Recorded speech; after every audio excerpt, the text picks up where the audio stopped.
आज हिंदी की क्लास में देखते हैं पिछले 30 सालों में हिंदी के पेपर जितने भी उत्तर प्रदेश पुलिस के हुए हैं, चाहे एसआई का हो, चाहे एएसआई का, चाहे कंप्यूटर ऑपरेटर का, चाहे मृतक आश्रित का, चाहे कांस्टेबल का, जो भी एग्जाम हुए हैं उन सभी में हिंदी के जितने प्रश्न पूछे गए हैं, जो भी प्रश्न बन सकते हैं और बने हैं, सब के सब एक ही वीडियो में समाहित किया जाएगा।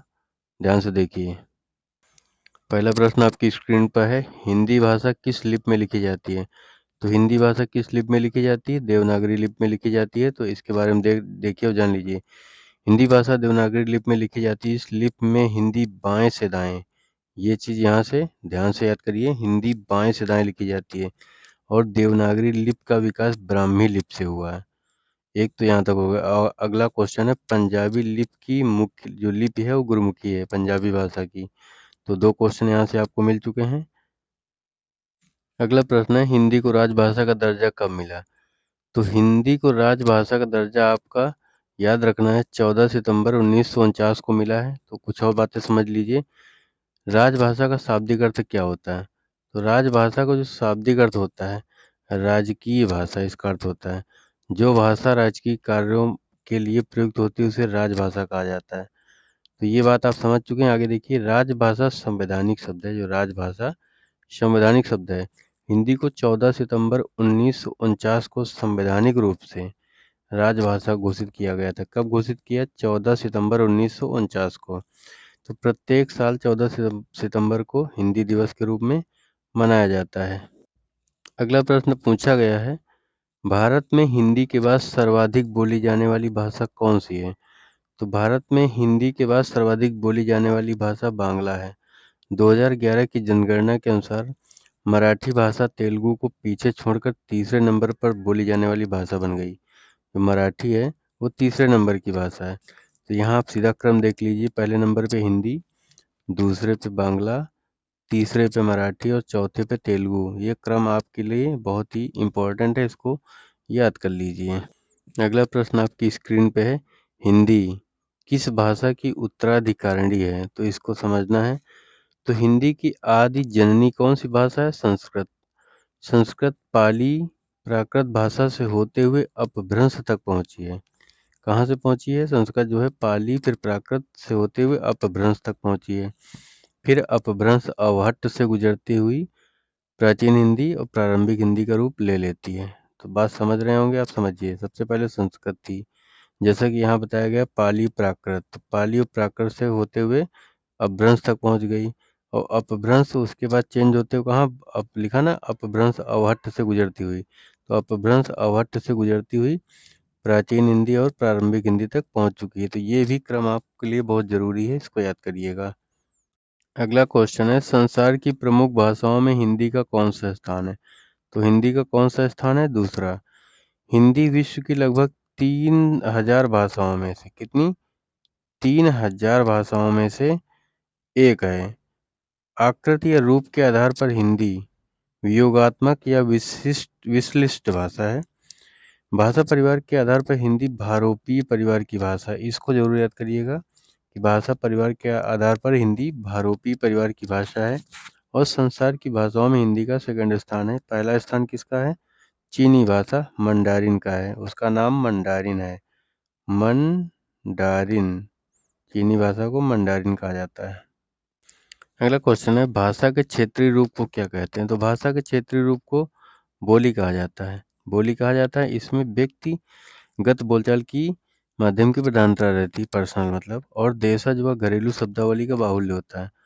तो इसके संबंध में एक बात भी कही जाती है, कोस कोस पर पानी बदले 5 कोस पर बानी। अगला प्रश्न है, हिंदी के स्थान पर अंग्रेजी को 1855 में भारत की शिक्षा और प्रशासन की भाषा के रूप में किसने स्थापित किया? तो किसने स्थापित किया? सबको नाम पता है, लॉर्ड मैकाले ने स्थापित किया 1855 में। अगला प्रश्न है, निम्नलिखित में से कौन सा भाषा का मौखिक रूप है? तो कौन सा मौखिक रूप है? परिचर्चा। परिचर्चा मौखिक रूप है, जबकि निबंध, पत्र और परियोजना लिखित रूप है। कौन कौन से? निबंध, परियोजना और पत्र, ये लिखित रूप है। परिचर्चा क्या है? मौखिक रूप है। परिचर्चा का सामान्य अर्थ होता है विषय संबंधी विस्तृत व्याख्या। विषय संबंधी विस्तृत व्याख्या, किसी विषय, पुस्तक आदि पर विस्तृत रूप से की जाने वाली बातचीत को क्या कहते हैं? परिचर्चा। अगला क्वेश्चन आपकी स्क्रीन पे, हिंदी की उत्पत्ति किस अपभ्रंश से मानी जाती है? तो हिंदी की उत्पत्ति जो है वो सौरसेनी अपभ्रंश से मानी जाती है, जबकि ब्राचड़ से सिंधी की मानी जाती है। जैसे हिंदी में हिंदी की उत्पत्ति सौरसेनी से मानी गई, वैसे ही ब्राचड़ से सिंधी की उत्पत्ति मानी गई है। मागधी से बिहारी हिंदी की मानी गई है, मागधी से बिहारी हिंदी की मानी गई है, और सौरसेनी अपभ्रंश से ब्रजभाषा की उत्पत्ति मानी जाती है। अगला क्वेश्चन है, पुरानी हिंदी, उर्दू और अंग्रेजी के मिश्रण से उत्पन्न नई जबान कौन सी है? कौन सी नई जबान है? हिंदुस्तानी भाषा। अब देखिए कैसे। पुरानी हिंदी, उर्दू और अंग्रेजी के मिश्रण से उत्पन्न नई जबान हिंदुस्तानी भाषा है। प्रयोग की दृष्टि से किसी भाषा का आदर्श रूप, प्रयोग की दृष्टि से किसी भाषा का आदर्श रूप मानक भाषा कहलाता है। इसे परिनिष्ठित भाषा भी कहा जाता है। साहित्य लेखन में प्रयुक्त जो भाषा होती है वो साहित्यिक भाषा होती है। अगला प्रश्न आपकी स्क्रीन पे, हिंदी भारत की कौन सी भाषा है? तो सबको पता है हिंदी भारत की राजभाषा है। 14 सितंबर 1949 को स्वीकार किया गया, ये तो पता है। ये याद करना है, धारा 343 का फर्स्ट, धारा 343 का फर्स्ट के अनुसार भारतीय संघ की राजभाषा हिंदी और लिपि कौन सी होगी? देवनागरी होगी। अगला प्रश्न आपकी स्क्रीन पे है, भाषा लिखने के लिए प्रयुक्त चिन्हों के व्यवस्थित रूप को क्या कहते हैं? तो भाषा लिखने के लिए जो व्यवस्थित चिन्ह होते हैं, व्यवस्थित रूप से प्रयुक्त चिन्ह, उनको लिपि कहा जाता है। उनको क्या कहा जाता है? लिपि कहा जाता है। तो भावों और विचारों की अभिव्यक्ति के लिए रूढ़ अर्थों में, भावों और विचारों की अभिव्यक्ति के लिए रूढ़ अर्थों में प्रयुक्त ध्वनि संकेतों की व्यवस्था को भाषा कहते हैं। और भाषा के क्षेत्रीय रूप को बोली कहा जाता है, तो पता है। भाषा के शुद्ध और स्थायी रूप को निश्चित रूप से करने के लिए नियमबद्ध योजना व्याकरण कहलाती है। अगला क्वेश्चन है, दिए गए विकल्पों में द्रविड़ परिवार की भाषा कौन सी है? तो द्रविड़ परिवार की भाषा कौन सी है? कन्नड़। आइए इसके बारे में देखते हैं। दिए गए विकल्पों में द्रविड़ परिवार की भाषा कन्नड़ है। यह भारत के कर्नाटक राज्य में बोली जाती है और कर्नाटक की राजभाषा है। तो द्रविड़ भाषा के परिवार का जो है परिवार है, उसके अंतर्गत अन्य कौन सी भाषाएं हैं? द्रविड़ भाषा के परिवार में तेलुगु भी है, द्रविड़ भाषा के परिवार में तमिल भी है, द्रविड़ भाषा के परिवार में मलयालम भी है। तो अगला है टॉपिक यहाँ से, उड़िया, असमिया और बंगला भाषा का जन्म मागधी अपभ्रंश से हुआ है। ये भी बात आपको यहाँ से नोट डाउन करनी है। तो अगला जो प्रश्न है, निम्नलिखित में से प्राचीन भारतीय आर्य भाषा कौन सी है? तो प्राचीन भारतीय आर्य भाषा पूछ रहा है, तो आप समझ गए होंगे यहाँ से कौन सी होगी? वैदिक संस्कृत। अगला प्रश्न है, मथुरा, आगरा, धौलपुर, ग्वालियर आदि क्षेत्रों में निम्नलिखित में से कौन सी भाषा बोली जाती है? कौन सी बोली बोली जाती है?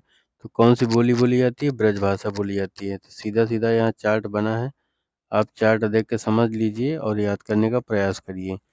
तो देखिए कौन कौन सी बोली जाती है। मथुरा, आगरा, धौलपुर और ग्वालियर आदि क्षेत्रों में ब्रजभाषा बोली जाती है। मथुरा तो ब्रज बोला ही जाएगा, आगरा, धौलपुर और ग्वालियर में भी ब्रजभाषा ही बोली जाती है। शेष में देखिए, तो खड़ी बोली और कौरवी कहाँ बोली जाती है? मेरठ की तरफ खड़ी बोली है, मुजफ्फरनगर की तरफ खड़ी बोली है, सहारनपुर की तरफ खड़ी बोली है, दिल्ली में तो खड़ी बोली है ही है, गाजियाबाद भी खड़ी बोली है, रामपुर और बिजनौर आदि क्षेत्रों में भी खड़ी बोली बोली जाती है। अवधी देखिए कहाँ पे बोली जाती है। तो अवधी बोलने का ट्रेंड अयोध्या की तरफ है, जौनपुर की तरफ है, इलाहाबाद, लखीमपुर खीरी, उन्नाव, सीतापुर और फैजाबाद की तरफ अवधी है। बांगरू अर्थात हरियाणवी, तो हरियाणा में हरियाणवी नाम आ गया तो आप समझ जाएंगे कि हरियाणा में है, लेकिन बांगरू नाम आया तब भी आपको समझना ही पड़ेगा कि वो भी हरियाणा में है। तो हरियाणवी का सेकंड नाम ही बांगरू है। अगला प्रश्न है, लौकिक संस्कृत, खालिस्तान और खालिस्तान अपभ्रंश हिंदी भाषा का उचित विकास क्रम है।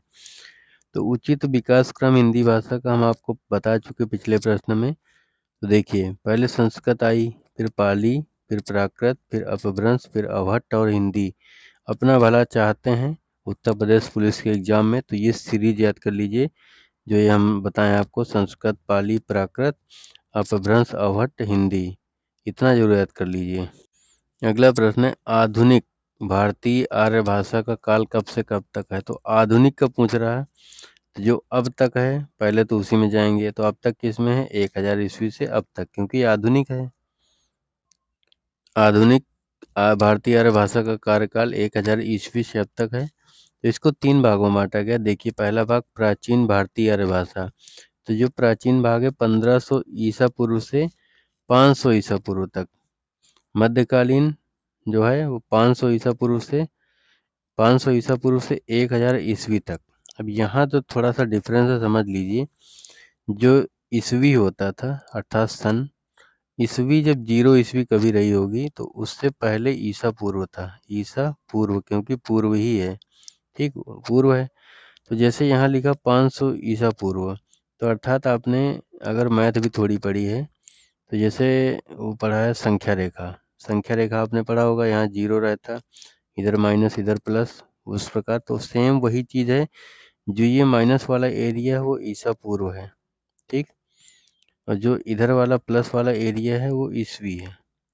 ऐसा आपने समझना है अपने आप को। तो देखिए अब यहीं से समझ लीजिए, जैसे ईसा पूर्व इन्होंने कहा कि 500 ईसा पूर्व, तो 500 ईसा पूर्व का मतलब आप यहाँ मानिए कि ये ईस्वी यहाँ से स्टार्ट हो रही, तो उससे पहले 500 साल तो यही है। 500 साल ईसा पूर्व ये, और ईस्वी 1000। तो ये 0 है मान लेते हैं, तो 0 से 1000 इधर और चली गई है। तो 1000 ईस्वी ये और 500 साल ये, अर्थात कितने साल, 1500 साल ये भी है। अब ये तो आप समझ गए होंगे कि इसमें 1000 लगभग है यहाँ पे, लेकिन इसमें 1500 साल है। उसके बाद आधुनिक भारतीय आर्य भाषा 1000 ईस्वी है, ईसा पूर्व नहीं है, क्योंकि यहाँ ईस्वी खत्म हुआ था तो ईस्वी से अब तक चल रही है। अगला क्वेश्चन है, हिंदी को विकास प्रदान करने वाली भाषा कौन सी है? तो हिंदी को विकास प्रदान करने वाली भाषा देखिए अपभ्रंश है। कौन सी है? अपभ्रंश है, ऑप्शन के हिसाब से। तो ये सीरीज आपको मैंने कई बार बताया, सीरीज आप याद कर लीजिए। ये संस्कृत, पाली, प्राकृत, अपभ्रंश, अवहट्ट और हिंदी, ठीक है, ये सीरीज याद करना आपको। अगला प्रश्न है, ब्राह्मी से किस लिपि की उत्पत्ति हुई है? तो अगर आपने पिछले क्वेश्चन पढ़ लिए हैं तो आप समझ गए होंगे ब्राह्मी से किस किस लिपि की उत्पत्ति हुई है? देवनागरी की। इतनी बढ़िया व्याख्या की गई, ध्यान से देखिए। ब्राह्मी से देवनागरी लिपि की उत्पत्ति हुई है, आप सबको पता है। यह एक अक्षरिक लिपि है, मतलब अक्षर वाली लिपि है, जो बाएं से दाएं लिखी जाती है, ये भी आपको पता है। पंजाबी भाषा की लिपि गुरुमुखी लिपि है, ये भी आपको पता है। अब यहाँ से देखिए, कैथी एक ऐतिहासिक लिपि है जिसका प्रयोग मध्यकालीन भारत में प्रमुख रूप से उत्तर प्रदेश एवं बिहार में किया जाता था। उत्तर प्रदेश एवं बिहार का मतलब है उत्तर पूर्व भारत होता है। कुछ विद्वान इसे बिहारी लिपि का भी नाम देते हैं। अगला बढ़िया क्वेश्चन यहाँ से, खरोष्ठी लिपि प्राचीन समय में प्रचलित लिपियों में से एक है, जो कहाँ से दाएं से बाएं लिखी जाती थी। खरोष्ठी जो लिपि है वो दाहिने से बाएं लिखी जाती है, और जो हम लोग पढ़ते हैं लिखते हैं देवनागरी, वो बाएं से दाएं लिखी जाती है। शहबाजगढ़ी और मानसेरा अभिलेख जो हैं अशोक के, हमने बताया था ना अशोक के अभिलेख पढ़ाया था, तो अभिलेखों में से इसका प्राचीनतम नमूना प्राप्त होता है। अगला प्रश्न है, हिंदी भारत की कौन सी भाषा है? तो हिंदी भारत की सबको पता कौन सी राजभाषा, कब है? 14 सितंबर, बाकी आप 1949। चलिए बता देते हैं। तो अगला कह रहा, कुछ डिस्क्रिप्शन दिया है उसको ध्यान समझिए। हिंदी भारत की राजभाषा है तो पूरा हो जाएगा। भारतीय संविधान के भाग 17, भाग कौन सा? 17, और अनुच्छेद 343 फर्स्ट, अभी बता चुका हूँ पीछे, के अनुसार संघ अर्थात भारत की राजभाषा हिंदी और लिपि देवनागरी है। संविधान की 8वीं अनुसूची में मूल रूप से कितनी भाषाएं थी? 14। तो भाषाएं संविधान में किस अनुसूची में है? 8वीं अनुसूची में है, ये आपको याद रखना है। वर्तमान में कितनी भाषाएं हैं? सबको पता है 22 भाषाएं हैं। अगला प्रश्न है, आधुनिक भारतीय आर्य भाषाओं का विकास किससे हुआ? तो आप सब लोगों को पता है किससे हुआ, बढ़िया व्याख्या की गई, ध्यान से देखिए। आधुनिक भारतीय आर्य भाषाओं का विकास अपभ्रंश से हुआ, जिसका विवरण क्या है, निम्न है, देखिए। तो सौर सैनी से किसका हुआ? पश्चिमी हिंदी का हुआ है, राजस्थानी, पहाड़ी और गुजराती। उसके बाद महाराष्ट्री से किसका हुआ? मराठी भाषा का हुआ। ब्राह्मण से सिंधी भाषा का हुआ, ये हम आपको अभी पीछे बता भी चुके हैं थोड़ी देर पहले, ये ब्राह्मण वाला, तो ये याद रखिए। अर्धमागधी से किसका हुआ? पूर्वी हिंदी का हुआ। अर्धमागधी से किसका हुआ? पूर्वी हिंदी का हुआ। पैसाची से किसका हुआ? पंजाबी, और पंजाबी की लिपि कौन सी है? गुरमुखी बताया गया है। मागधी से किसका हुआ? बिहारी, बांग्ला, उड़िया और असमिया। इस चार्ट को याद करने का प्रयास करिए। बढ़िया प्रश्न है। भाषा की मूल इकाई, तो भाषा की मूल इकाई कौन सी है? ध्वनि। अब कैसे ध्वनि है? आप सीधा सीधा चार्ट याद करिए। देखिए चार्ट, चलिए अच्छा देखते हैं। तो सबसे पहले चार्ट याद करिए, सबसे छोटी इकाई कौन सी है? ध्वनि या वर्ण। सबसे छोटी इकाई कौन सी है? ध्वनि या वर्ण। अब ध्वनि या वर्ण सबसे छोटी है, ये प्रश्न में भी बता चुके हैं। और ध्वनि या वर्ण से कौन सा बनता है? अक्षर बनता है। उससे क्या बनता है? अक्षर। ध्वनि या वर्ण से अक्षर। अक्षर से क्या बनेगा? पद बनेगा। अक्षर से क्या बनेगा? पद। पद से क्या बनेगा? पद से बनेगा पदबंध। पद से क्या बनेगा? पदबंध। पदबंध से क्या बनेगा? उपवाक्य। पदबंध से क्या बनेगा? उपवाक्य। और उपवाक्य से क्या बनेगा? वाक्य। तो ये क्रम आप याद कर लिए तो ज़्यादा बेटर है। तो सबसे छोटी इकाई शुरुआत में ध्वनि है। तो ध्वनि या वर्ण, ध्वनि या वर्ण, उससे अक्षर, अक्षर से पद, पद से पदबंध, पदबंध से वाक्य, वाक्य पदबंध से उपवाक्य, उपवाक्य से वाक्य। ये पूरा सीरीज याद करिए। अगला प्रश्न है, भाषा की सबसे छोटी शब्द की सबसे छोटी इकाई क्या कहलाती है? तो शब्द की सबसे छोटी इकाई वर्ण कहलाती है। हिंदी में वर्णों की संख्या कुल कितनी है? 52। हिंदी में वर्णों की कुल संख्या कितनी है? 52। जिसमें इस 52 में स्वरों की संख्या कितनी है? 11। व्यंजनों की संख्या कितनी है? 33। तो ये जो टोटल 52 वर्ण है, इस 52 में स्वर कितने हैं? 11। व्यंजन कितने हैं? 33। अयोगवाह कौन कौन से हैं? अयोगवाह 2 हैं। कौन कौन से? अ, अंग और आहा। ये अंग ऐसे लिखा है, अंग, और आहा तो आपको दिख ही रहा क्योंकि ऊपर यहाँ हमने लाइन खींच दिया इसलिए जान नहीं पड़ रहा। अंग और आहा। 2 द्विगुण हैं। द्विगुण 2 ही हैं, ढ़ा और ढा। ठीक। 4 संयुक्त व्यंजन है। 4 कौन से संयुक्त व्यंजन है? छत्र, ज्ञ और स्रा। छत्र, ज्ञ और स्रा ये संयुक्त व्यंजन है। आपको ये सब कुछ याद करना है जितना हमने बताया कि संयुक्त वर्ण कितने? 4 होते हैं। कौन कौन से? छत्र, ज्ञ और स्रा। अयोगवाह 2 होते हैं, अंग और आहा। अंग और आहा अयोगवाह है। द्विगुण ढ़ और ढ। इतना याद करिए इसमें। अगला क्वेश्चन है आपकी स्क्रीन पे, वर्णों के कितने भेद होते हैं? तो कितने भेद होते हैं वर्णों के? 2 होते हैं। तो देखिए वर्ण के कितने भेद होते हैं? 2 भेद। कौन कौन से? स्वर और व्यंजन। तो वर्ण के कितने भेद? 2 भेद, स्वर और व्यंजन। अब स्वर और व्यंजन में देखिए मूल स्वर कितने हैं? 11। कौन कौन से? छोटा आ, बड़ा आ, छोटी ई, बड़ी ई। छोटा ऊ, बड़ा ऊ। ऋषि, ऋषि हो गया। ए, ऐ, ओ, औ। ये हैं स्वर। मूल स्वर 11 है। ये याद रखना है आपको। छोटा बड़ा, छोटी बड़ी, छोटा ऊ, बड़ा ऊ, ऋषि, ए, ऐ, ओ, औ। ये मूल स्वर हैं। उसके बाद व्यंजन की अगर हम बात करें तो व्यंजन कितने हैं? व्यंजनों की संख्या 33 है। 33 कैसे? देखिए ध्यान से। तो व्यंजन में स्पर्श व्यंजन, ये का वर्ग वाले, चा वर्ग वाले, टा वर्ग, ता वर्ग और पा वर्ग। 25 तो ये हो गए आपके। 25 ये हो गए। और 25 के बाद आपको याद रखना अंतस्थ व्यंजन। अंतस्थ व्यंजन 4 ही होते हैं, या, रा, ला और वा। ये अंतस्थ हैं। और उष्म व्यंजन, तो उष्म व्यंजन वो होते हैं जिसमें सा सा वाली लगभग ध्वनि निकलती है और हा ये अलग है। तो सा सा और हा, तीनों सा और हा क्या है? उष्म।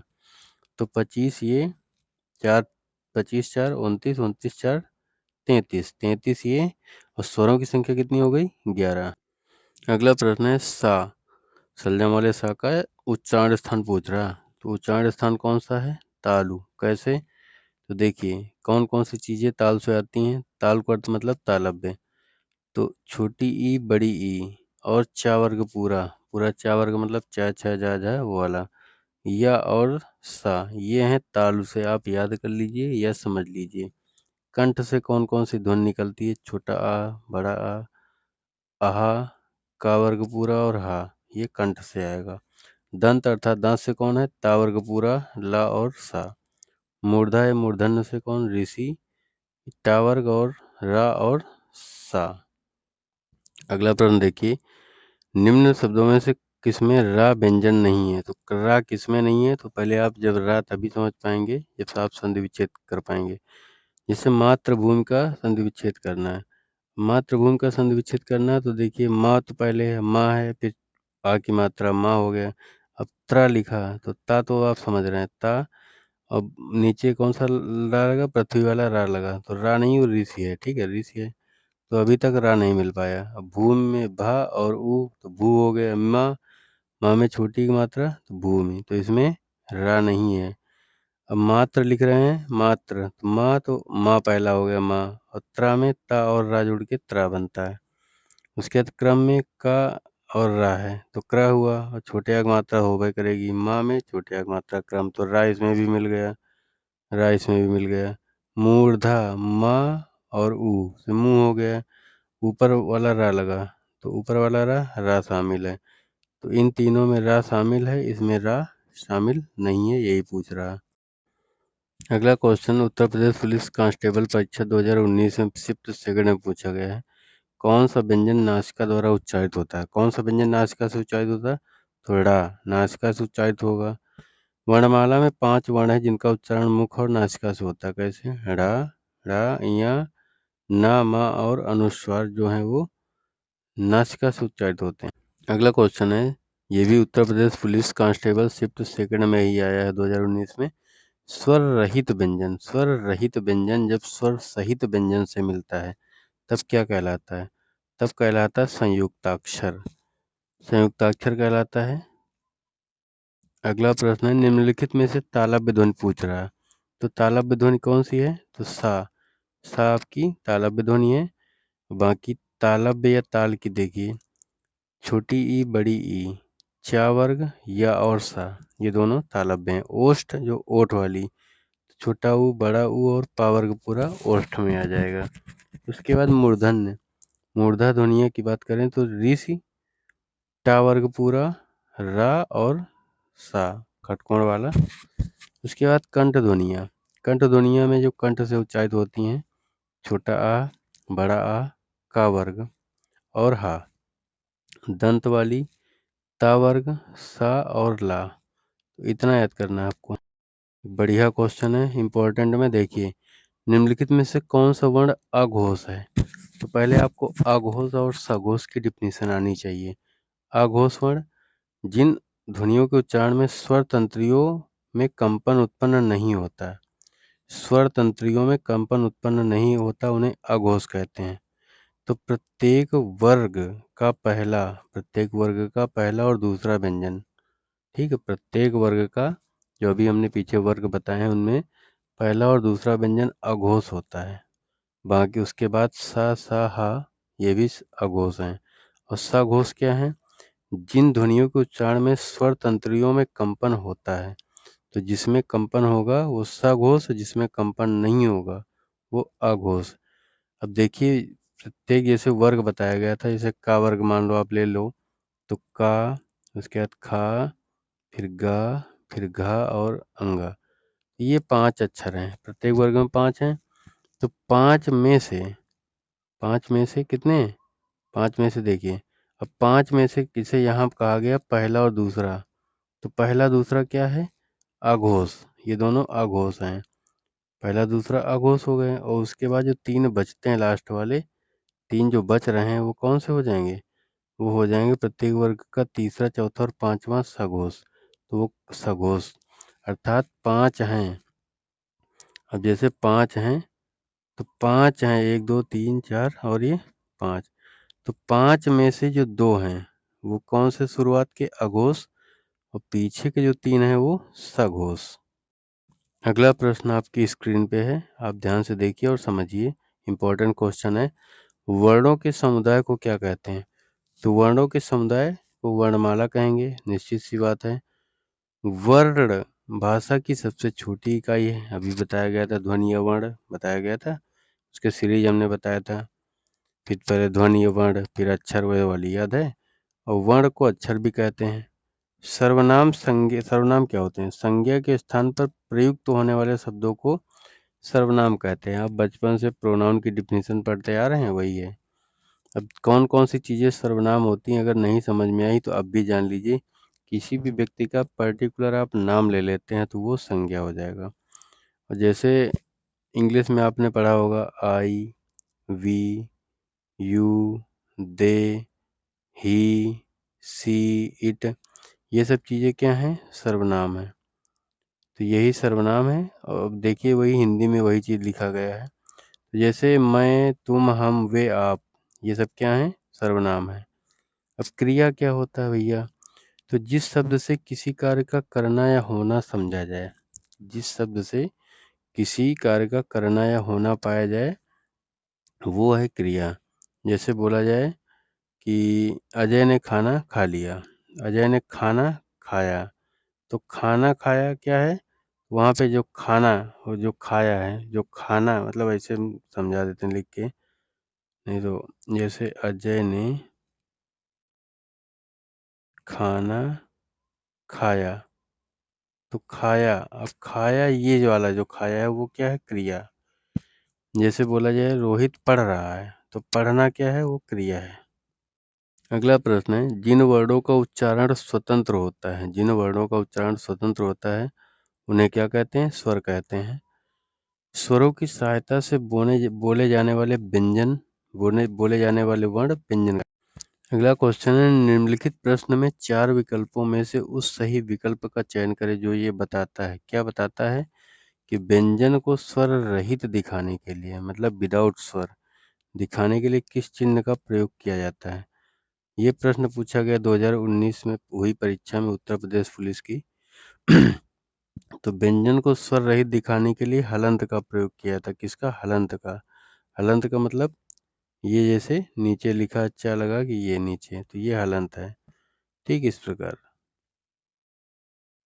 अगला प्रश्न, निम्नलिखित में से तद्भव शब्द आपसे पूछ रहा है कौन सा है? तो तद्भव शब्द कौन सा है? अचरज है। तो जैसे अचरज तद्भव है, तो अचरज से शुद्ध शब्द क्या है? आश्चर्य। अंधेरा तद्भव है, तो अंधकार तत्सम है। अंगरखा, अंगरखा से अंगरक्षक क्या है? तो अंगरक्षक तत्सम हो गया।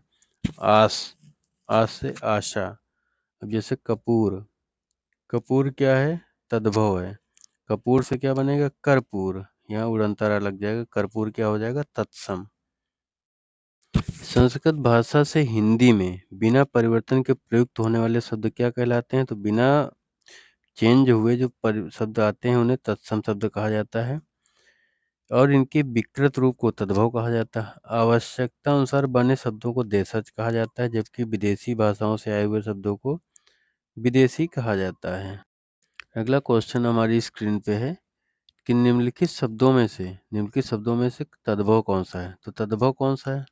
तद्भव तो माथा है। अब तद्भव माथा है, तो जिसका तत्सम भी होना चाहिए। तत्सम क्या है? मस्तक। मस्तक हो गया। उसके बाद देखिए गांव, गांव का तत्सम ग्राम। आंसू, आंसू का तत्सम अश्रु। और सूरज, सूरज का तत्सम सूर्य है। उसी प्रकार पूछा गया तद्भव शब्द किससे बने होते हैं? तो तद्भव किससे बने होते हैं? संस्कृत के शब्दों में कुछ चेंज करके उनको तद्भव का रूप दिया जाता है। जैसे ये प्रश्न आपकी स्क्रीन पे है, उत्तर प्रदेश पुलिस कांस्टेबल परीक्षा में 2018 में आया फर्स्ट पाली में, तत्सम शब्द पहचानिए। अब तत्सम शब्द कौन सा है? तत्सम है निद्रा। निद्रा क्या है? तत्सम शब्द है। अब देखिए नींद होता है तद्भव, बिगड़ा हुआ रूप नींद है। नींद का सही शब्द क्या है? निद्रा। मोर शब्द है तद्भव अर्थात बिगड़ा हुआ रूप है, तो सही शब्द क्या है? मयूर। कान है बिगड़ा हुआ रूप अर्थात तद्भव। तत्सम है शुद्ध रूप कर्ण। बंदर, बंदर जो बोलते हैं बंदर, वो शब्द तद्भव है अर्थात बिगड़ा हुआ रूप है। सही रूप क्या है? बानर। अगला प्रश्न बढ़िया प्रश्न है, जालक का तद्भव है। अब जालक का तद्भव है, तो जालक का तद्भव है झरोखा। याद करने लायक क्वेश्चन है। जालक का तद्भव रूप क्या है? झरोखा। अब देखिए तद्भव का क्या अर्थ होता है? उससे होना, उससे होना अर्थात संस्कृत शब्दों से चेंज होकर के जो बनते हैं उन्हें तद्भव कहा जाता है, बताया गया है। तो हिंदी में अनेक ऐसे शब्द हैं जो निकले तो संस्कृत से ही हैं, परंतु प्राकृत अपभ्रंश पुरानी हिंदी से गुजरने के कारण बहुत बदल गए हैं, उन्हें तद्भव कहा जाता है। अगला प्रश्न आपकी स्क्रीन पे है, समान अर्थ बताने वाले शब्द क्या कहलाते हैं? तो समान अर्थ बताने वाले शब्द पर्यायवाची कहलाते हैं। जैसे आँख का पर्यायवाची क्या होता है? आँख का पर्यायवाची नेत्र, लोचन, नयन, दृष्टि, दृग, अच्छी, ये सब हैं आँख के पर्यायवाची। विलोम शब्द क्या होते हैं? उल्टा, विपरीत, सबको पता है, जैसे दिन और रात। हिंदी में कुछ ऐसे शब्द भी होते हैं जिनके अनेक अर्थ होते हैं, तो उन्हें अनेकार्थी शब्द कहते हैं। जैसे अंक, अंक माने संख्या भी होता है, अंक माने गोद भी होता है, और नाटक का भी अंक होता है, अंक ही होता है वो। प्रश्न है, देवता शब्द का पर्यायवाची नहीं है कह रहा। तो देखिए, जो सुधाकर है वो देवता का पर्यायवाची नहीं है, बाकी देखिए कैसे। तो चंद्रमा के जो पर्यायवाची यहाँ दिए गए हैं, सोम, सुधांशु, राकापति, द्विराज, विधु, मयंक, निशाकर, राकेश, हिमकर, कलाधर, इंदु और मृगांक, ये चंद्रमा के पर्यायवाची हैं। अब देवता के कौन कौन से पर्यायवाची दिए गए हैं, देव, शुर, आदित्य, निर्जर और त्रिदृश। अगला प्रश्न बढ़िया है, वृष भानुजा किस शब्द का समानार्थी है।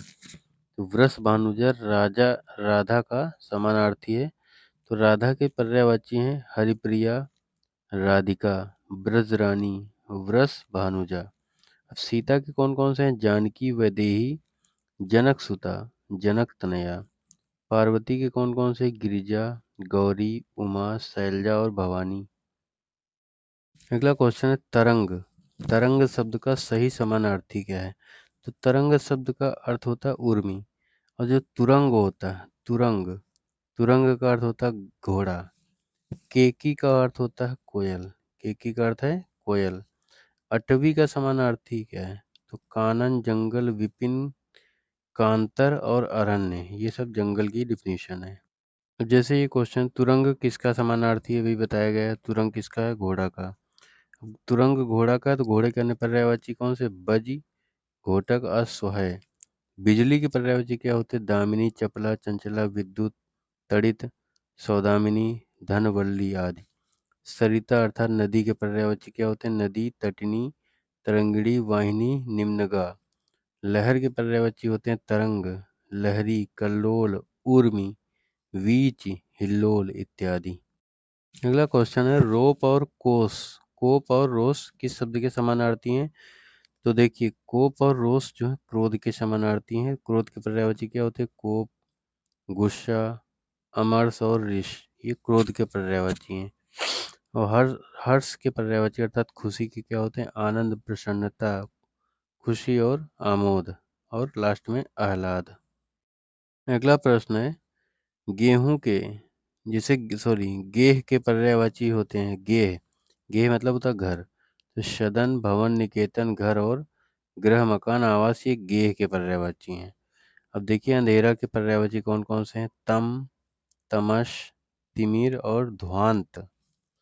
सोना के पर्यायवाची होते गोल्ड वाला, कंचन, हेम, स्वर्ण, कनक, सुवर्ण। समिति, समिति का मतलब होता है सभा, परिषद, गोष्ठी, संघ, संस्था और मंडली इत्यादि पर्यायवाची हैं। अनुभूत के जैसे पर्यायवाची क्या होते हैं, अनुभूति के। तो अनुभूत के जो पर्यायवाची होते हैं, देखिए, एहसास, संवेदना, अनुभव, भाव इत्यादि। अब सरसिज शब्द का पर्यायवाची कह रहा कौन सा है। तो सरसिज के पर्यायवाची जितने हैं वही देख लीजिए। सरसिज का पर्यायवाची है नलिन। नौकर के पर्यायवाची कौन से हैं। नौकर के पर्यायवाची होते दास, अनुचर, भृत्य इत्यादि। वहीं दृग का पर्यायवाची, दृग का मतलब आंख होता, आई, अच्छी, नयन और आंख इत्यादि हैं दृग के पर्यायवाची। अब इस स्लाइड में कामदेव की पर्यायवाची बताई गई है। तो कामदेव की पर्यायवाची कौन सी, कंदर्प, मदन, अनंग, मनमथ और मनोज भी होता है कामदेव की पर्यायवाची। रतिपति भी होता है कामदेव की पर्यायवाची, और पंचसर भी होता है कामदेव की पर्यायवाची। तो कामदेव की पर्यायवाची याद रखिएगा। सुधाकर शब्द चांद का पर्यायवाची होता है। धरती के कौन से होते हैं, धरा, भू, मही, धरणी। हवा का कौन से होता है, पवन, वात, अनिल। रात का निशा, रैन और रात्रि। प्रश्न है, शीत का विलोम क्या होगा। तो शीत का विलोम क्या होगा, शीत का विलोम आपका हो जाएगा उष्ण। ये क्वेश्चन आया उत्तर प्रदेश पुलिस 2018 के एग्जाम में। कृष्ण का विलोम क्या होगा, शुक्ल। ठंड का गर्म। प्रश्न है, हमें अनाथ बच्चों की मदद करनी चाहिए। रेखांकित शब्द का विलोम। तो विलोम यहाँ रेखांकित है, रेखांकित में कौन है, अनाथ। अनाथ का विलोम क्या होगा, सनाथ। अवसानात होगा। तो बाकी देखिए, अज्ञ का विलोम क्या होता है? विज्ञ या प्रज्ञ। आहूत का अनाहूत, अमर्त्य, अमर का मर्त्य। अगला प्रश्न है, स्थावर का विपरीत क्या है? विलोम। तो स्थावर का आप याद करिए, जंगम होता है, जंगल नहीं है, जंगम।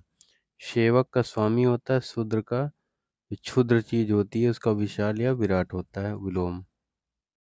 अब अगला प्रश्न है, गोदान किसकी रचना है? तो गोदान किसकी है? मुंशी प्रेमचंद का एक क्या है? उपन्यास है। तो प्रेमचंद द्वारा रचित अन्य कृतियां कौन कौन सी हैं? आप देख लीजिए। तो प्रेमचंद द्वारा अन्य रचित कृतियां निर्मला, गबन और रंग। उसके बाद रंगभूमि पूरा है, रंग नहीं है। कर्मभूमि, वरदान, प्रतिज्ञा, सेवा सदन, प्रेमाश्रय, कायाकल्प, कायाकल्प और मंगलसूत्र, ये अपूर्ण रह गई है।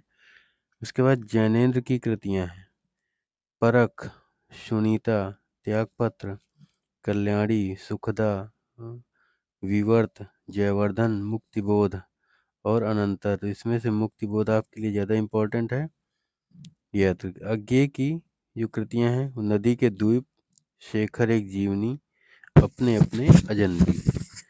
नागार्जुन की जो कृतियां हैं, रतिनाथ की चाची, नई पौध, बलचनमा और इमरतिया, बाबा बटेसर और हीरक जयंती। बीजक किसकी रचनाओं का संग्रह है? तो बीजक कबीरदास की रचनाओं का संग्रह है। अब देखिए इसमें से और क्या क्या क्वेश्चन बन रहे हैं। कबीरदास की कौन कौन सी होंगे? बीजक। बीजक के 3 पार्ट हैं, साखी, शबद और रमैनी। जायसी, जो मलिक मोहम्मद जायसी हैं, उनकी रचनाएं कौन सी हैं? पद्मावत, अखरावत, आखिरी कलाम। सूरदास की ज़्यादातर लोगों को याद ही रहती हैं, सूरसागर, सूरसारावली और साहित्य लहरी। इसमें साहित्य लहरी याद कर लीजिए। तुलसीदास वाली रामचरितमानस, गीतावली रामलला नैच्छू, कवितावली विनय पत्रिका और पार्वती मंगल, सब इम्पोर्टेंट हैं। अगला प्रश्न है, अंधेर नगरी नाटक के रचयिता। तो अंधेर नगरी नाटक के रचयिता भारतेंदु हरिश्चंद्र हैं। इनके अन्य नाटक कौन कौन से हैं? सती प्रताप, नील देवी, भारत दुर्दशा। इसमें से भारत दुर्दशा बहुत इंपॉर्टेंट है, नाटक है, ये भी याद रखना है। उसके बाद विशस्य विषमोधमम, वैदिकी हिंसा न भवति, ये वाला याद करना है, वैदिकी हिंसा, हिंसा न भवति, ये इंपॉर्टेंट है। तो कुछ अन्य भी देख लेते हैं इसी वक्त कि कौन कौन से नाटक वाले हैं, कौन कौन से लेखक, किसका क्या नाटक है। तो वो देखिए, जो अगर आपको याद करना तो आप याद करिए। तो देखिए इसमें जयशंकर प्रसाद के कुछ याद करना है। जयशंकर प्रसाद के जैसे राज्यश्री, उसके बाद जन्मेजय का नाग यज्ञ, ये सब इम्पोर्टेंट है। और ध्रुव स्वामिनी, ये भी इम्पोर्टेंट है। मोहन राकेश का याद करने लायक जो है, आषाढ़ का एक दिन, ये पूछा जाता है। लहरों का राजहंस, ये भी इम्पोर्टेंट आया हुआ क्वेश्चन है। और आधे अधूरे, ये भी आपके लिए इम्पोर्टेंट ही है इनका। और बाकी भीष्म साहनी का तो उतना नहीं इम्पोर्टेंट है। अगला प्रश्न आपकी स्क्रीन पे है। ये प्रश्न 2 बार आया है। 18 फरवरी को आया है प्रथम पाली में 2018 में, और 19 तारीख को 2018 में ही द्वितीय पाली में फिर पूछा गया सेम एग्जाम में कि कामायनी के रचनाकार कौन है। तो कामायनी की कौन है, कमेंट बॉक्स में आप बताएंगे। अब देखिए जयशंकर प्रसाद का जो कामायनी है वो महाकाव्य है। क्या है? महाकाव्य। इनकी रचनाएं बेहद इंपॉर्टेंट हैं। झरना भी इम्पोर्टेंट है, आंसू भी इम्पोर्टेंट है, लहर, कानन कुसुम, ये सब इम्पोर्टेंट है। सुमित्रा नंदन पंत में वीणा, पल्लव, गुंजन, युगांतर मोस्ट इम्पोर्टेंट। सूर्यकांत त्रिपाठी निराला की, इनमें से अनामिका और गीतिका, ये 2 याद करने का प्रयास करिए। तुलसीदास भी। महादेवी वर्मा की ये भी बहुत इम्पोर्टेंट है। महादेवी वर्मा की निहार, रश्मि, नीरजा, शांत गीत, यामा मोस्ट इम्पोर्टेंट है। अगला प्रश्न है, देवदास उपन्यास जिस पर 3 बार फिल्म बन चुकी है, उसके उपन्यासकार का नाम क्या है? तो उसके उपन्यास कौन है? शरत चंद्र चट्टोपाध्याय, इम्पोर्टेंट है इनका नाम। तो और कुछ इनकी रचनाएं देखिए, अगर आप याद कर सकते हैं तो याद करने का प्रयास करिए। इसमें विप्रदास और ग्रहदाह, ये 2 जरूर याद करिएगा। कुछ अन्य जैसे प्रेमचंद की रचनाएं हैं, सेवा सदन, प्रेमाशय, रंगभूमि, कायाकल्प, ये जरूर याद करना है। धर्मवीर भारती, इनकी तो एक ही रचना ज़्यादा इम्पोर्टेंट जो पूछी जाती है, गुनाहों का देवता, पता नहीं कितनी बार पूछी गई है। और याद करने का प्रयास करिए, सूरज का सातवां घोड़ा, अंधा युग। रामचंद्र शुक्ल की याद करने का प्रयास करिए, कुछ इसमें से इम्पोर्टेंट है, जैसे उत्साह, करुणा, घृणा, लोभ और प्रीति, और लोक मंगल की साधनावस्था। अगला प्रश्न है, तुलसीदास द्वारा रचित रामचरितमानस में कितने कांड हैं? कितने कांड हैं आप लोग कमेंट बॉक्स में बताएंगे। तो नाम याद कर लीजिए सातों कांडों के, बाल कांड, अयोध्या कांड, अरण्य कांड, किष्किंधा कांड, सुंदर कांड और लंका कांड, लास्ट में उत्तर कांड। कुछ यहाँ से बातें जानकारी वाली देखिए, यामा के लिए महादेवी वर्मा को वर्ष 1982 ईस्वी में ज्ञानपीठ पुरस्कार दिया गया था, ठीक है, ये याद रखना। तो यामा है क्या? यामा जो ये इतनी कविताएं, इन्हीं संग्रहों का, कविताओं का संकलन है यामा। अब तुलसीदास की रचनाएं देखिए, वैराग्य संदीपनी, रामलला नहछू, कवितावली और जानकी मंगली इम्पोर्टेंट हैं सब। गांधी जी ने मैथिली शरण गुप्त को उनकी रचना जो है भारत भारती 1912 वाली के लेखन पर राष्ट्र कवि का सम्मान दिया था। इनके द्वारा मतलब मैथिली शरण गुप्त के द्वारा जो रचित रचनाएं अन्य हैं, साकेत, यशोधरा इम्पोर्टेंट हैं। भारत भारती तो आपको पता ही चल गया, इतना जरूर याद करना, द्वापर भी पढ़ना है। तो जयशंकर प्रसाद की रचनाएं को देख लीजिए, कलाधर, महादेवी वर्मा की, इनको इनके उपनाम है, सॉरी, तो जयशंकर प्रसाद का उपनाम क्या है? कलाधर। महादेवी वर्मा को आधुनिक युग की मीरा कहा जाता है, मोस्ट इम्पोर्टेंट है। और सुमित्रा नंदन पंत को प्रकृत के सुकुमार कवि नाम दिया जाता है। जैसे इसमें कह रहा कौन सी कृति महादेवी वर्मा की है, तो कौन सी कृति महादेवी वर्मा की है? निहार रश्मि नीरजा यामा, सब आप पढ़ चुके हैं। तो इनकी रचना निहार रश्मि, सांदगीत, नीरजा यामा सब आप पढ़ चुके हैं। साकेत के रचयिता कौन है? मैथिली शरण गुप्त हैं। साकेत किसकी है? मैथिली शरण गुप्त की हो गई। कामायनी किसकी है? जयशंकर प्रसाद, ठीक है, जयशंकर प्रसाद की हो गई। और प्रिय प्रवास, मोस्ट इम्पॉर्टेंट, अयोध्या सिंह उपाध्याय हरिऔध। तो फिलहाल हमारे दिए गए क्वेश्चन का आंसर महादेवी वर्मा का कौन सा है? निहार। जयद्रथ वध मैथिली शरण गुप्त की रचना है, ये आपको याद करना है। और जयशंकर प्रसाद की रचनाएं कौन सी हैं? कानन कुसुम याद करिए इसमें। सूर्यकांत त्रिपाठी निराला की कौन सी याद करना है आपको? अनामिका और परिमल। सुमित्रा नंदन पंत की लोकायतन, ग्राम्य और उत्तरा याद करना है। अगली स्लाइड है, अतीत के चलचित्र महादेवी वर्मा की का रेखा चित्र है, महादेवी वर्मा की रचना है, याद करना है। और जो इनकी अन्य रचनाएं हैं, स्मृत की रेखा है, मेरा परिवार आपने रचना पढ़ी होगी गिल्लू वाली। अयोध्या सिंह उपाध्याय की जो कुछ रचनाएं हैं उसमें से प्रिय प्रवास, पारिजात और वैदेही वनवास, ये तीन आपको पढ़ना है यहाँ पे। उसके बाद सूर्यकांत त्रिपाठी निराला की जो रचनाएं हैं, अनामिका और कुकुरमुत्ता, आपको याद करना है। अगला क्वेश्चन है, रामचरितमानस में सोपान अर्थात कांडों की संख्या कितनी है? कितने कांड है, कितने सोपान है? तो रामाश्रयी शाखा के प्रतिनिधि गोस्वामी तुलसीदास द्वारा रचित रामचरितमानस 7 कांड है, 7 सोपान है, 7 चैप्टर है, बात एक ही है। इस प्रकार है, बाल कांड, अयोध्या कांड, अरण्य कांड, किष्किंधा कांड, सुंदर कांड, लंका कांड और उत्तर कांड। अगला सीधा क्वेश्चन देखिए, कठिन काव्य के प्रेत कहे जाने वाले केशव अर्थात केशव दास हैं। तो कठिन काव्य का प्रेत किसको कहा जाता है? केशव अथवा केशव दास को कहा जाता है, जो हिंदी साहित्य के रीतकालीन कवि हैं। हिंदी साहित्य के रीतकालीन कवि हैं। तो इनकी रचना आपको याद करना, मेन जैसे कवि प्रिया, ये आपको याद करना है, और रसिक प्रिया, ये याद करना है।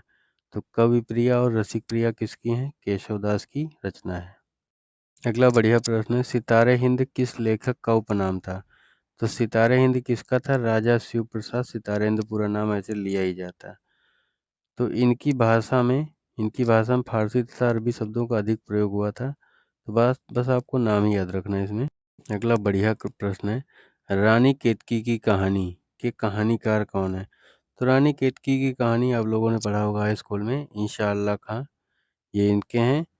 अब इस कहानी का अन्य नाम उदयभान चरित्र भी है।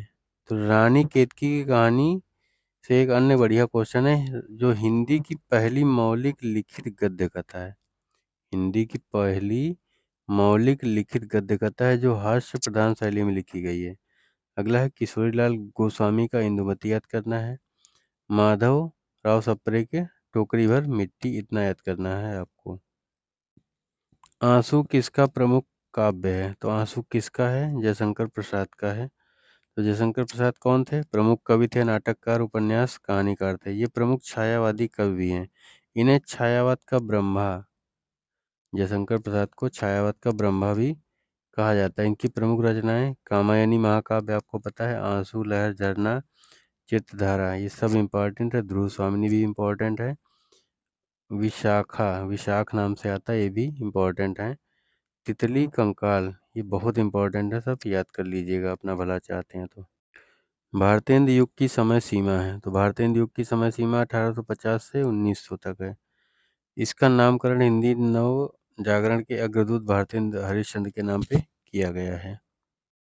तो भारतेंदु मंडल के प्रमुख रचनाकार कौन कौन से हैं? तो भारतेंदु हरिश्चंद्र तो है ही हैं, प्रताप नारायण मिश्र भी हैं। उसके बाद आपको याद करना है राधा चरण गोस्वामी भी हैं, लाला श्रीनिवास दास भी हैं। इतने नाम तो याद ही कर लेना आपको।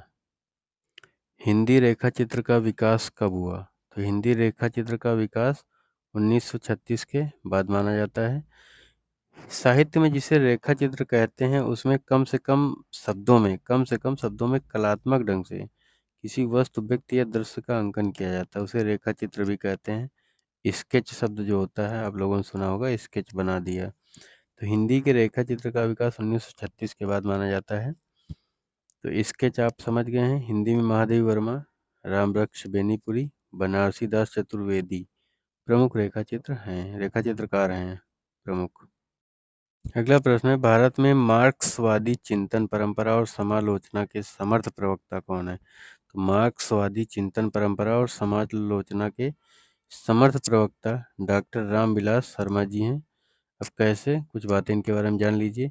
ये मार्क्सवादी मूल्यों के आधार पर साहित्य की आलोचना करते थे। मार्क्स के अनुसार ये केवल आर्थिक पक्ष के आधार पर मार्क्सवादी सिद्धांत का कभी पूरी तरह समर्थन नहीं किया इन्होंने। इनकी महत्वपूर्ण आलोचना कृतियाँ कौन सी हैं? प्रेमचंद, ये पूछ लेगा। प्रगति और परंपरा, ये भी इम्पोर्टेंट है। भारतेंदु युग, ये भी सब इम्पोर्टेंट हैं, ये आपको याद करना।